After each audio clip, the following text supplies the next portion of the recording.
2 wins, 2 losses, 13 wins coming by way of knockout. He's the renowned challenger and the 2-division champion of the world, the Takeover, Teofimo Lopez. Ladies and gentlemen, here it is, the defending world champion. He wears maroon with blue and gold trim. He scaled at the lightweight limit of 135 pounds, bang on. His professional record, also a perfect one. 16 fights, 16 victories, 12 of them coming by way of knockout. Hard-hitting Honduran 2016 Olympian is widely recognized as one of the best active fighters on the planet. This 2020 Fighter of the Year makes his 7th appearance right here at Madison Square Garden.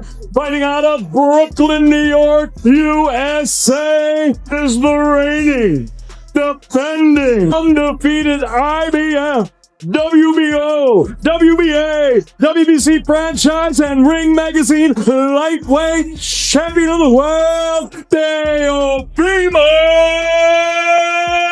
Lopez.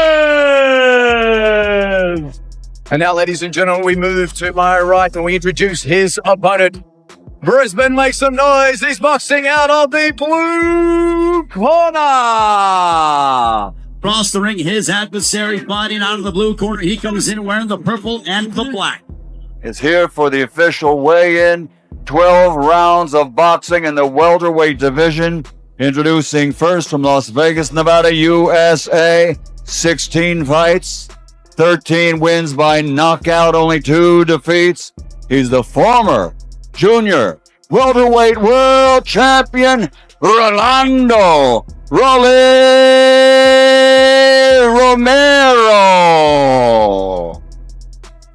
Left by the other ring, wearing purple, gold, silver, trail of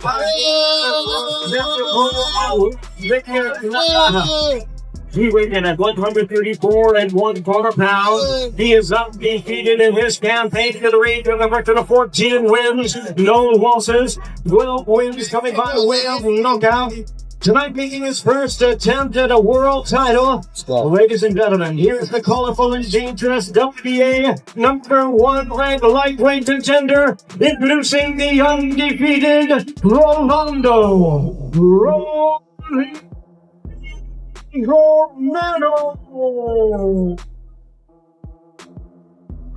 The opening rounds of Teofimo Lopez versus Rolly Romero were tense, with both fighters refusing to rush into unnecessary exchanges.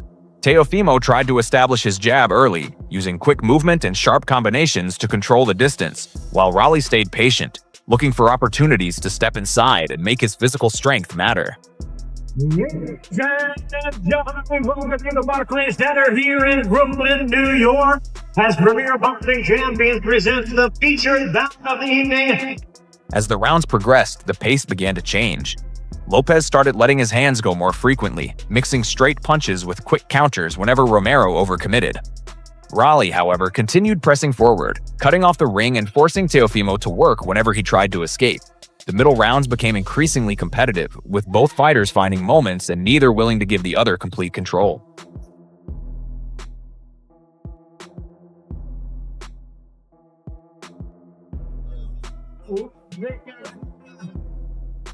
And at 134 and 1/4 pounds, he is undefeated in his campaign to the ring, the record of 14.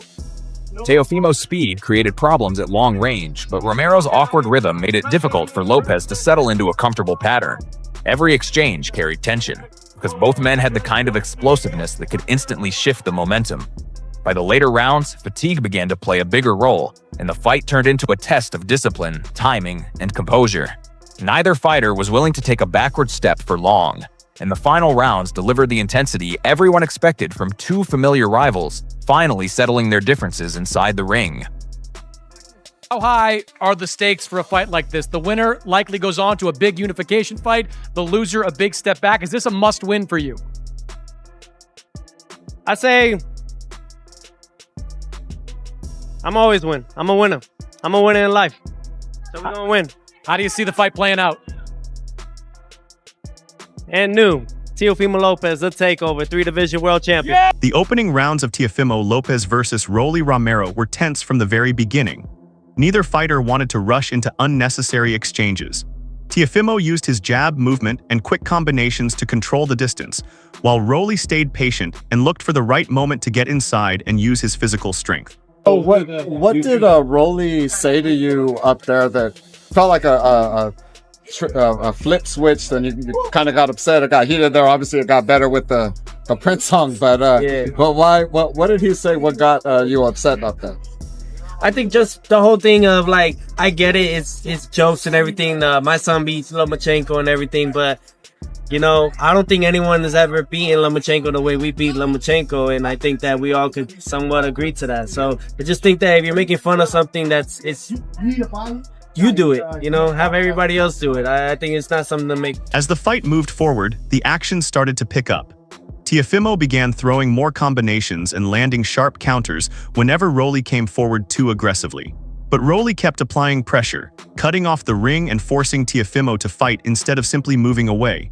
The middle rounds became highly competitive, with both fighters having their moments. That we know each other very well, expect some technical fight in there in between the rounds, but also very dominant performance between the two. Teofimo, your biggest wins against Loma and Josh Taylor, you exchanged with those guys, which, you know, both guys get hit if you're going to open up an exchange.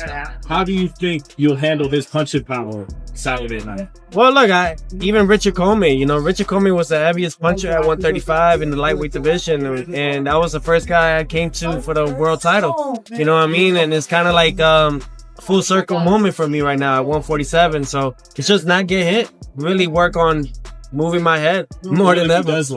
And if he does land, bite on that mouthpiece. That's all we can do. Teofimo's speed was giving Rolly problems from the outside, but Rolly's unusual rhythm made it difficult for Lopez to get comfortable. Every exchange felt dangerous because both fighters had enough power to change the fight in an instant. As the later rounds arrived, fatigue became another factor. The fight turned into a test of timing, discipline, and composure, with neither man willing to give up ground easily. I didn't want to fight Teo. I'll be honest with you. I'm 100%. I didn't want to fight him. Dude, I wanted him to go get a world title, but I thought he was going to go fight Liam Paro or something, you know? But, you know, I didn't want to fight Teo, you know? I wanted and not because I don't think I'm going to beat him or any of that stuff. Obviously, I'm going to take the fight. You know, I wouldn't be taking the fight if I didn't truly believe I beat him, right? I'm not fighting anyone anyways. But the thing is, I didn't want to fight him. I wanted to fight Ryan or Conor Ben or Pacquiao. Teofimo's confidence has also been a major talking point during the build-up. He has made it clear that he doesn't believe Rolly is better than him, and that mindset is exactly what you'd expect from a former champion heading into such an important fight. But Teofimo also understands that this isn't the same Rolly he remembers from years ago. The old sparring sessions may give him some memories, but they don't guarantee anything on fight night. Things became even more personal during their heated press conference. Teofimo explained that Rolly's comments about his past achievements crossed the line, especially when his victory over Vasily Lomachenko was brought into the conversation.